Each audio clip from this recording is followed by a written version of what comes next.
Ya lo pescaremos. Por lo pronto den de tormento al viejo hasta que confiese quién es ese misterioso aliado que les ha salido. Yo que se destroce mi corazón. Hoy te traigo una historia que probablemente no conoces, pero que, una vez empiece, no vas a querer soltar. Porque detrás del brillo de todo gran comediante, suele haber alguien más, un cómplice discreto, una chispa que aviva la risa y sostiene la escena desde las sombras.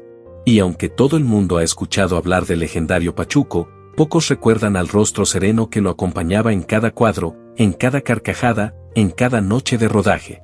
Un hombre sin el cual, dicen algunos, Tintán no habría sido el mismo. Cuando uno cayó, el otro también pareció desvanecerse por dentro. ¿Quién era en realidad? ¿Por qué, si tenía tanto talento, nunca se le vio envuelto en escándalos? ¿Qué secreto se llevó consigo?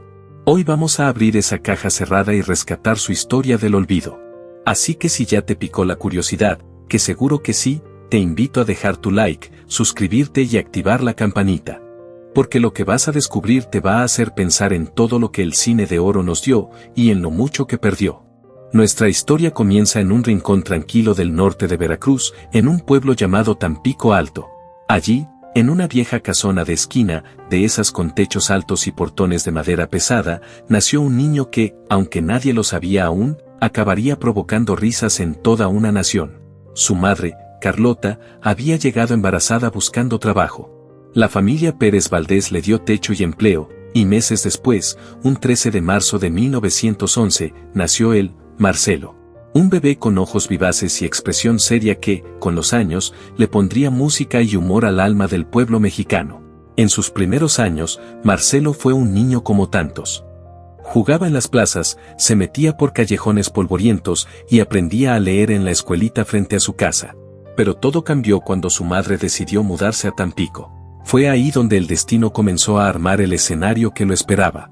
Desde pequeño, ya mostraba señales de que lo suyo no era cualquier camino. Agarraba la guitarra con naturalidad, como si la entendiera desde la cuna.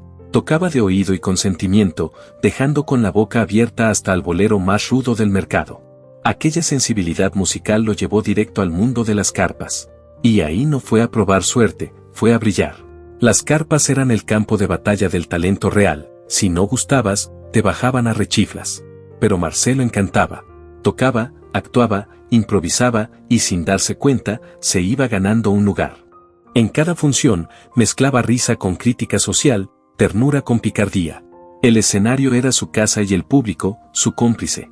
Y mientras otros buscaban fama, él simplemente buscaba conectar. No, no, no, no. Ya. ¡Órale! No, ya se me pasaron las ganas. ¿Y eso? Con cada canción, con cada broma, con cada gesto. Pero no todo fue fácil. A pesar de su empeño, no lo dejaban trabajar por ser menor de edad.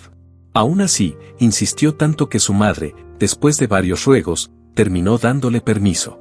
Así fue como comenzó su verdadero camino, dentro del teatro, entre luces, telones y aplausos sinceros. Porque Marcelo no fue un actor más. Fue el alma discreta del espectáculo, el que hacía reír sin robar cámara, el que sostenía las escenas y los corazones. Y hoy, su historia merece ser contada con la misma pasión que él le puso a cada función. Perro para inspirar lástima. Este es el templo de la justicia y venimos a que se nos imparta justicia. Piojito se llamaba Chupasangre y era el galán joven del barrio. Una vez que puso pie en el ruedo profesional, ya no hubo quien lo parara. Marcelo se lanzó a una travesía que duró casi una década, recorriendo pueblos, teatros y escenarios de México, Centro y Sudamérica. 10 años de pulirse a golpe de aplausos, afinando el alma con cada canción, cada chiste, cada paso. Cuando regresó, ya no era el mismo muchacho que miraba tímido desde el borde del escenario. Ahora traía tablas, experiencia y 24 años de vida cargados de historias que pocos podían igualar. Pero justo cuando parecía que su carrera ya tenía rumbo fijo, el destino se sacó unas bajo la manga. Un encuentro inesperado estaba por cambiarlo todo, marcando un antes y un después en su vida artística. ¿Y cómo se cruzó con Tintán? Ahí empieza la parte jugosa del relato.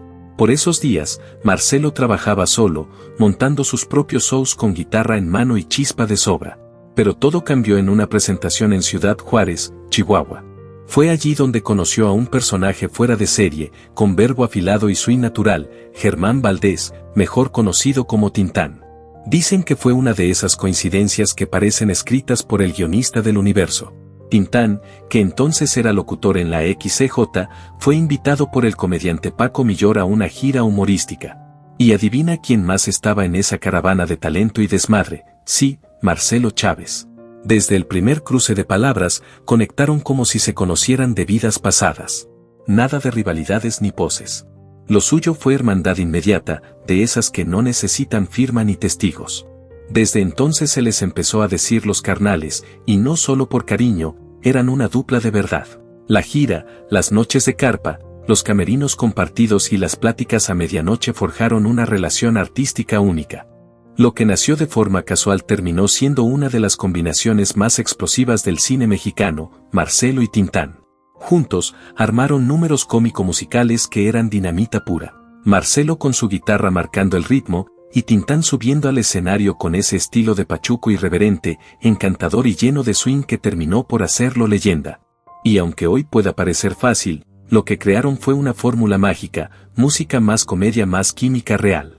Eso los catapultó directo de las carpas al cine, y una vez en la pantalla grande, ya nadie los bajó. Su debut cinematográfico como dupla llegó en 1944, con una participación discreta pero sabrosísima en Hotel de Verano, una comedia ligera encabezada por Ramón Armengol y Hannes Logan. El filme contaba un enredo romántico entre padre e hija, cada quien metido en su propio lío amoroso dentro de un hotel lleno de ritmo y secretos. Y justo en esos segmentos musicales aparecieron ellos, Marcelo y Tintán, tirando chispa entre boleros, albures y humor fino. Como dato curioso, en esas mismas escenas también brilló nada más y nada menos que Pedro Vargas. Ese mismo año, llegó la película que los consagró, El hijo desobediente. Fue el primer protagónico de Tintán, acompañado por Cuca Escobar, Delia Magaña y una jovencísima Marga López en su debut estelar. Marcelo, por su parte, interpretó a Marcelo Fortuna, un millonario ingenuo cuya familia quería desplumarlo sin pudor. La trama era puro sabor, enredos, identidades confundidas y mucha música. Tintán interpretaba a un cantante callejero que, por error, era tomado por el millonario. Y cuando Marcelo, el verdadero rico, se entera del asunto, en vez de enfadarse, decide entrar al juego. Se hace pasar por su propio mayordomo para ver de qué madera estaban hechos sus familiares. Y así, entre bromas y canciones, los carnales no solo se robaron el show, se robaron el corazón de todo un país. Y como buen cierre al estilo de la comedia mexicana de oro, no podía faltar una buena borrachera de película, un cabaret, varios tragos de más y los dos terminando en la delegación. Así era ese humor de barrio, absurdo, picoso, con crítica escondida entre chistes y llevado a otro nivel por una dupla que ya se había ganado al público. Para 1947 no había marcha atrás. Marcelo y Tintán eran dinamita escénica, inseparables dentro y fuera del set. Lo demostraron una vez más con El niño perdido, una comedia que mezclaba el caos con el corazón. En ella, Tintán interpretaba a Agustín, un joven que sus tías seguían tratando como a un escuincle, con uniforme y todo. Pero al dar las 7, ¡zas!, se transformaba en todo un lobo con corbata, listo para irse de cacería nocturna. Lo que él no sabía era que su abuelo estaba por llegar y ver con sus propios ojos el desmadre que había en casa. Y ahí entraba Marcelo como el profesor Quintín Chumacero, contratado para poner orden en ese manicomio doméstico. Pero claro, era como apagar fuego con gasolina. Lo que debía ser corrección se convirtió en otro nivel de enredos. Ahí volvía a quedar claro que Marcelo no era cualquier actor de apoyo, no era el típico patiño de relleno. No, él era el equilibrio perfecto del caos. Su presencia tenía peso. Con su porte serio, su guitarra que hablaba sola, y ese aire de autoridad elegante, se convertía en el mejor contraste del desmadre encantador de Tintán. Era como ver el yin y el yang del cine nacional en pleno apogeo. Y por si pensabas que eso era todo, pues no. La maquinaria de risa seguía funcionando a toda marcha. En 1948 llegó Músico, Poeta y Loco, una joyita que todavía provoca carcajadas. En esta cinta, los carnales se hacían pasar por curanderos callejeros, vendiendo milagros embotellados y pastillas para todo mal. Pero cuando los clientes empezaron a caer en cuenta de que los estaban chamaqueando, la persecución comenzó. ¿Y dónde creen que se escondieron? Pues claro, en un internado de señoritas. Disfrazados, nerviosos y rodeados de mujeres, el escenario se volvió perfecto para una comedia de enredos. Para colmo, ahí estaba Meche Barba, una de las grandes rumberas del cine mexicano, dándole más brillo al reparto. Luego vino El Rey del Barrio, donde Tintán se lucía como un ferrocarrilero de corazón noble pero con métodos, digamos poco ortodoxos. Se dedicaba a estafar mujeres ricas, pero lo hacía para ayudar a los vecinos de su colonia. Todo iba bien hasta que una de esas damas cae rendida a sus pies, y ahí entra Marcelo, ahora como el policía que lo sigue de cerca, decidido a desenmascarar al pachuco. Esta vez, no era el músico al margen, sino el freno a todo ese relajo, el rostro serio que daba balance a la locura. Y sí, el 1949 fue un año de oro para esta dupla. En Soy Charro de Levita, sin comerlo ni beberlo, terminan cuidando a un bebé que les deja una tal Carmelita. Como era de esperarse, los contrata un empresario de carpas y ahí arranca otra tanda de líos, música y carcajadas. Ya para entonces la fórmula no solo funcionaba, era imparable. Ese mismo año, Marcelo también brilló por cuenta propia en No me defiendas compadre, donde interpretó a un aprendiz de abogado con más entusiasmo que eficacia. Intentaba ayudar a su amigo, pero cada vez que lo hacía, todo se iba al carajo. Un personaje que, a pesar de ser distinto a los anteriores, mantenía ese sello inconfundible, el hombre serio que sin querer terminaba metido hasta el cuello en situaciones absurdas. El mismo que hacía reír, pero con dignidad, con clase, con estilo. Eso es lo que usted quisiera, pero no, joven, no se va a poder. Aquí el que defiende a la señorita es un servidor, y no se me ofenda. Así, con ese tipo de líneas y momentos memorables, cerraba Marcelo una de sus mejores épocas en el cine de la mano de Tintán. Y como si la vida misma escribiera el guión, en 1950 llegó una joya que lo puso todo en bandeja, La marca del zorrillo. Una deliciosa parodia del zorro, donde Tintán se convierte en un joven aristócrata algo petulante que, tras beber una pócima mágica de una bruja, se vuelve invencible, al menos por ratos. Con esa nueva fuerza, se lanza a combatir a un gobernador corrupto que tenía el control del pueblo. ¿Y quién crees que era ese villano de ceño fruncido y mirada amenazante? Nada menos que Marcelo, interpretando al temible don Marcelo de Toluca, con un aire entre tirano de opereta y político abusivo. Y para ponerle más sabor al caldo, en esta película también aparecía una jovencísima Silvia Pinal, comenzando a abrirse camino en el cine nacional. Hasta ese momento, Marcelo aparecía en los créditos casi como un secreto a voces. Su nombre se leía chiquito o ni salía. Pero eso cambió con Simbad el Mareado, también en 1950. Esta vez sí, con todas sus letras, desde el arranque. Porque ya nadie podía pasar por alto que este hombre no era solo el compañero de, era parte esencial del show.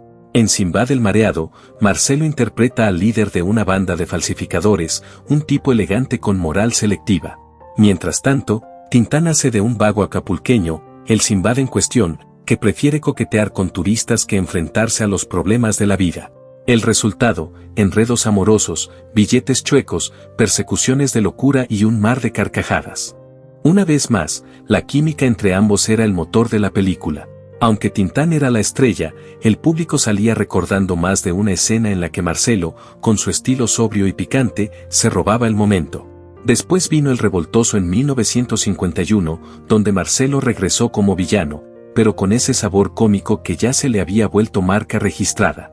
Aquí, el personaje de Tintán era un vecino bien intencionado pero que complicaba todo. Marcelo, como ladrón, era quien lo arrastraba a líos imposibles, metiéndolo en enredos que ni el guionista entendía, pero todos disfrutaban.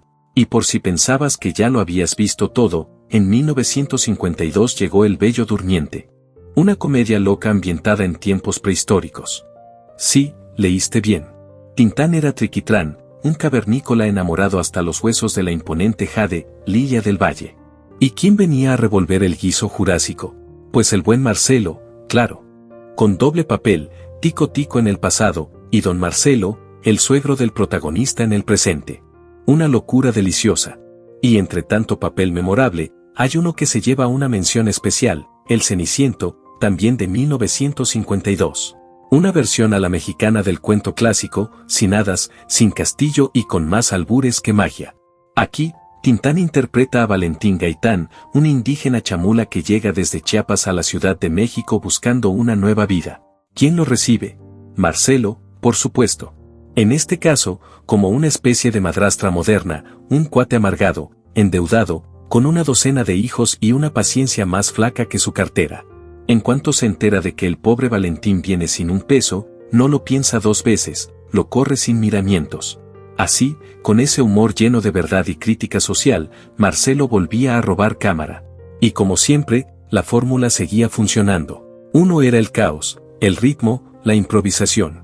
El otro, la pausa, el orden, la elegancia del que dice poco pero remata con fuerza. Una dupla sin igual que ya no solo provocaba risas, construía historia. Vamos, hombre, no seas tan duro. Puede parecer un papel menor, pero su presencia era esencial. Marcelo encarnaba como nadie a ese personaje amargado, gruñón, con cara de aquí no me vengan con cuentos, ese que todos hemos conocido alguna vez, el que mira de reojo al que viene de abajo, pero que al final termina mordiéndose la lengua. Y Marcelo lo hacía con ese toque justo entre desprecio y carcajada. Era un villano, sí, pero uno de esos que te hacen reír mientras los odias con gusto. Y al año siguiente, en 1953, llegó una película que logró lo que pocas, hacer reír y llorar en el mismo acto. El vagabundo. Tintán daba vida a un hombre sin techo, pero con un corazón más grande que el mundo. En una de las escenas más entrañables, comparte su comida con un niño hambriento que mira un pollo rostizado desde el otro lado del vidrio. ¿De qué lo quieres, muchacho? Es Navidad, pero como toda buena comedia de enredos, lo que empieza con ternura termina en caos, de la calle, al circo, y del circo, al zoológico del circo. ¿Y quién era el mandamás de ese lugar? Marcelo, por supuesto, esta vez como el dueño del circo. Sin robar foco, sin protagonismo forzado, su papel era medido, elegante, exacto. Muchos dicen que sin esa actuación contenida, pero poderosa, la película no habría tenido el mismo impacto. Y ojo, Marcelo no se quedó estancado en su zona de confort. En 1967 sorprendió a todos al aparecer en un par de robachicos, y esta vez no fue junto a su eterno carnal Tintán, sino al lado de Viruta y Capulina. La historia giraba en torno a una confusión de identidades, donde los dos comediantes eran tomados por secuestradores. ¿Y quién estaba realmente detrás de todo? Marcelo Chávez. Un giro inesperado que demostró que también sabía robarse la pantalla sin la sombra de nadie. Y mientras muchos actores de la época vivían entre titulares escandalosos, romances de portada y broncas en camerinos, Marcelo parecía hecho de otro material. Discreto hasta el silencio. Elegante fuera de cámara. Su hijo, años después, reveló que estuvo casado y tuvo 2 hijos, Marcelo y Lourdes. Pero de ahí, poco más. Sin amores prohibidos, sin peleas públicas, sin escándalos. Casi como si viviera en otra frecuencia. Y quizás fue eso lo que más lo elevó. En un mundo donde el escándalo es moneda corriente, Marcelo se convirtió en leyenda por lo que no hizo. Nunca lo vimos alzar la voz fuera del guión, nunca se metió en líos, nunca necesitó más que su talento para hacerse notar. Muchos pensaban que, al estar junto a una figura tan carismática, tan explosiva como Tintán, terminaría eclipsado. Pero no. Marcelo no era sombra. Era cimiento. El equilibrio perfecto que ese huracán necesitaba para brillar aún más sin desbordarse. Desde El hijo desobediente quedó claro que no era un actor de fondo con 2 líneas de guión. Era parte vital del engranaje. El que le daba estructura al caos. Pero como toda buena historia, llegó el telón. Y lo hizo sin previo aviso. El 14 de febrero de 1970, sí, el Día del Amor y la Amistad, el corazón de Marcelo Chávez se detuvo. Tenía apenas 58 años.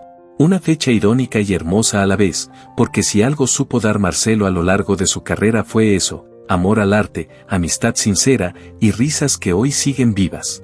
Algunos dicen que fue un infarto. Otros, que un derrame cerebral. La verdad, nadie lo sabe con certeza. Lo único claro es que su partida fue repentina y devastadora. Como si el telón cayera de golpe en mitad del acto. Usted quisiera, pero no se va a poder, para algo soy el defensor de la señorita. Marcelito, no se ofenda. Manteca, cállate la boca, ahorita doy tu taco. Y conste que nomás porque es Navidad. ¿Sí? ¿De qué lo quieres? La noche y estaban ya dormidos cuando un gran... Esa noche, mientras la ciudad dormía, el cine mexicano perdía a uno de sus pilares más discretos pero fundamentales. Y aunque los periódicos dieron la noticia, quien realmente sintió la sacudida fue su hermano del alma, Germán Valdés, Tintán. La hija de Germán, Rosalía Valdés, cuenta que el momento fue como una fotografía clavada en la memoria. Su padre recibió la llamada en casa, escuchó la noticia, y el mundo se le vino abajo. Soltó el teléfono, se quedó pálido como hoja en blanco, y fue directo a la ventana. Buscaba aire, buscaba a Marcelo. Pero ya no estaba. Rosalía Julián, esposa de Tintán y madre de Rosalía, fue testigo de ese silencio denso que se instala cuando la tristeza no se dice, solo se siente. Desde aquel día, algo en Germán cambió. Siguió trabajando, sí. Siguió haciendo reír, pero ya no era igual. Su brillo, esa chispa inconfundible que encendía el escenario, parecía haberse apagado un poco. Como si Marcelo, al irse, se hubiera llevado consigo no solo un amigo, sino una parte de su alma. Y es que lo que ellos tenían no era una dupla común. No fue una alianza de contrato ni una fórmula de marketing. Era hermandad genuina. De esas que se fraguan entre giras y camerinos, entre tacos y desvelos, entre risas interminables y silencios que solo entienden los que se quieren de verdad. Marcelo no era solo un actor al lado de Tintán. Era su ancla, su brújula, su equilibrio. Era ese contrapeso perfecto que le daba sentido al caos. Y por eso, su ausencia dolió tanto. Hoy, los restos de Marcelo Chávez descansan en la sección de actores del Panteón Jardín, en Ciudad de México. Ese lugar donde descansan los gigantes del cine de oro. Pero aunque su cuerpo esté bajo tierra, su legado no lo está. Sigue vivo. Vive en cada escena donde aparece con su guitarra, poniendo orden entre el relajo. En cada mirada seria que bastaba para provocar una carcajada. En cada momento donde el caos de Tintán encontraba sentido con solo su presencia. Y lo más bello es que su magia sigue intacta. Tal vez lo veas aparecer una madrugada en la televisión abierta. O quizás te topes con un clip en YouTube, y ahí esté él, como siempre, sereno, brillante, eterno. Como si nunca se hubiera ido. Así se cierra la historia del gran Marcelo Chávez. El hombre que no necesitó titulares ni escándalos para ganarse un lugar en el corazón de México. Brilló con elegancia, con talento, con lealtad, y con esa dignidad silenciosa que muy pocos logran mantener. Si este viaje por la vida de Marcelo te sacó una sonrisa, una sorpresa o incluso una lagrimita, no te vayas sin regalarnos un like, suscribirte al canal y activar la campanita. Y compártelo con tu tía, tu papá, tu abuelo o ese amigo que ama el cine de antes, porque estas historias merecen seguir vivas.